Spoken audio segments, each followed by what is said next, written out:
Hey there YouTube, I'm Yukitsu, this is the Yukitsu Times, welcome to my channel, welcome to more Rome 2 Total War and the Caesar in Gaul expansion. Now I'm not going to spend a whole lot of time talking about the different content in this one since it's, as an expansion, just basically a different scenario for the main campaign. It's a lot like the campaign in the Napoleon Total War series where it uses all the base mechanics but sort of constricts the map and it constricts the factions that you can use. So it's better if you want a sort of more objective-driven, smaller game, which is good for some people. I prefer the large grand campaign personally, but I might look more into it later. First off, we're going to take a look at the different factions here. Now, first off, we're going to talk about the Arverni a little bit since they've got some new stuff here. If you look at them, they've now got chosen swordsmen and chosen spearmen, as well as Gaelic hunters, and these are just like the Iceni versions of the chosen swordsmen and chosen spearmen, which makes these guys really, really good now. They were already probably the strongest of the three barbarian factions before. They're probably cemented even further in that direction now. The Gaelic Hunters, on the other hand, I think are a little bit useless. They're a stealth bow unit that can snipe. You can still see the arrows though, so the fact that they're shooting and you can't tell where they're shooting from doesn't really matter because you can still tell where they're shooting from totally anyway. So not really a good purchase in my opinion, but the chosen spearmen in particular I think are a good addition to the Arverni. That'll help them flush out their battle line without having to take the spear nobles instead of Oathsworn. Moving on from there, we've got new factions. Oh yeah, one more thing, sorry. They've also got the Vercingetorix, which I think is the leader of the Arverni during the Caesar and Gaul campaign.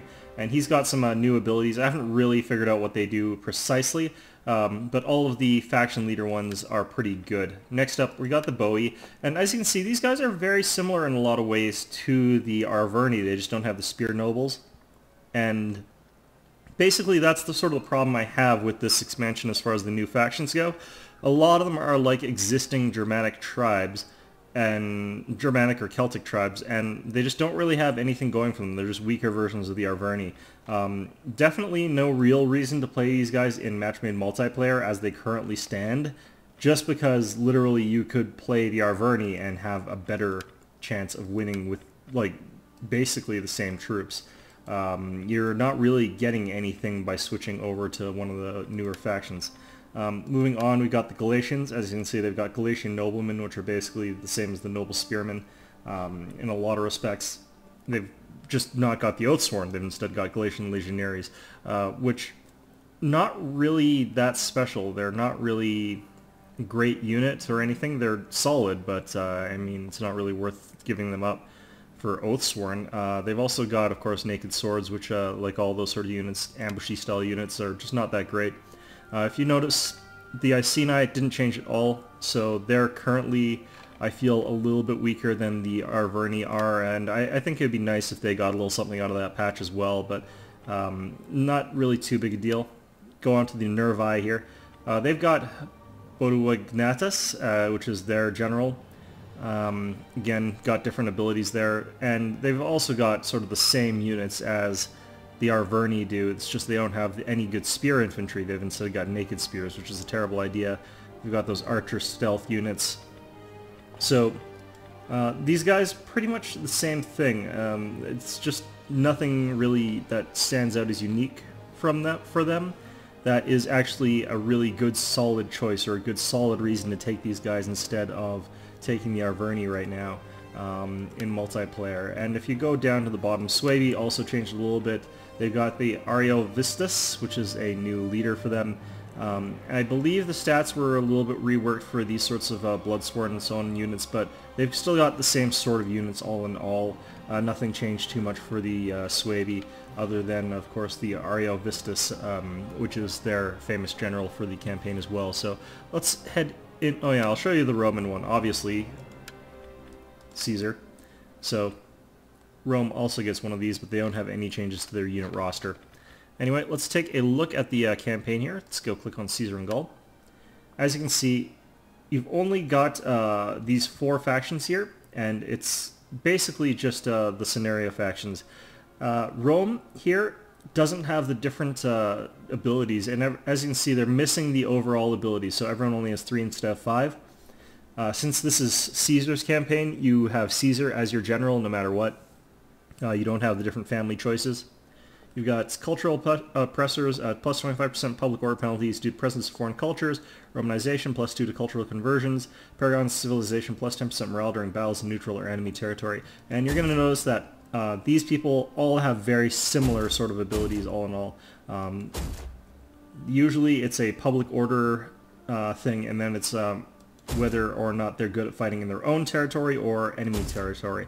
And that's basically how that goes. The big differences are the Suebi, who have minus 50% wealth from agriculture, and the Nervi, and they've got minus 50% from industrial, which is really brutal for them. So those are really the only major differences between the different factions. As you can see, the Nervi, even though they've added 2 new factions, are the only playable one of those new ones, and you can't play as the Iceni, even though Britannia is right over there, probably because they cut off so much of Britannia that you just can't really play as them. And in any event, the Iceni are actually supposed to be further north than that, if I recall. Anyway, we're going to hit up Rome, because obviously that's what you do when you're playing a new campaign in this. Okay, welcome to the campaign map. As you can see, things are a lot smaller here overall. You can see pretty much like half of the map pretty quickly, and it doesn't expand as far east, but you will notice as well that it's still pretty big, and that's because the provinces have been broken up into multiple smaller sub-provinces. And things are a little bit weird as well, or unique here. We've got Legio 1 Gallica, and it's got a lot of German forces here, Celtic forces here, and you got sort of all the siege equipment. So we started off with a very strong army. If we go further down here, we actually start with a couple of port cities as well, like over here. And we've also got a pretty strong holding far to the east, but we haven't got really any armies around here. But as you can see, these were places that were not necessarily major settlements in their own right prior to this update. So there's a lot that sort of changed in terms of how the map works and how the map functions. Liguria region is going to be a pretty good money sink for us. It's going to be able to earn us quite a lot of money earlier on, partly because we can also go with an edict here. We can go with bread and games, for instance. And yeah, it's just sort of a really different feel to the map, I feel. And it's also got much shorter turns. Like a turn represents a much shorter period of time, instead of being like a turn is 2 years or whatever it was, or a turn is a year. Every turn is basically like a week or something like that. It's very short periods of time. The way technology works is also a little bit different. When you're doing research, most of the stuff, like you can see this side of things, these things cost money, but you can research them very quickly. And what this is like, instead of actually researching something, you go pay the Senate in Rome to have Mark Antony join your cause. This side is the much more conventional research method. You got land management, and you've got all these different aspects of it. But for actual war, for the most part, the actual war assets you get from paying money and paying for support from the Senate, which will send you troops. So that's how that goes. So a pretty interesting system all in all. Not sure how that'll play out by contrast to the other one, but it's something. Anyway, one of the other changes that they've done is you can now recruit units from your allies, and that will influence the sort of troops that you have access to if you're in that region. So we've got our clients. Are these guys allies, or are they a client state? I forget. I think those guys are just allies. So as you can see, though, we can currently recruit levy freemen from our settlement here, and that would be because of our current culture here. That's what determines what we can get right now. If we upgrade these buildings, we could potentially start recruiting some Roman troops, so currently we don't have that access here. So the objective here, basically take over Germania, because Caesar's a jerk, and then you're supposed to go back to Rome, cross the Rubicon, overthrow the Senate, and make yourself Caesar, or Emperor for life, and then get stabbed by Brutus, because he's kind of a dick. He's not a good bro. Anyway, we got a lot going on here, so I'm not going to spend a lot of time going through the full campaign or anything right now. I'm just going to sort of show you that this is how the game is and how it's different and the big change that they've done. But for the most part, as you can see, the way the city management works is pretty much the same. How the armies function on the field, pretty much the same. Basically all you're going to be doing is taking over these sort of minor little settlements. We look at our diplomacy here. A lot of these barbarian tribes dislike us, but we've got some allies here. We have got them Salia here. I am honored to receive these guys you are, and look forward to your military erudite blah, blah, blah. arguments and witty quips. Well, we could try and make them... Are these guys... Who are these guys a client state of? They aren't a client state of anybody. I wonder why that's an option on that diplomacy menu. Anyway, oh yeah, here these guys are a client state of us, so, yeah.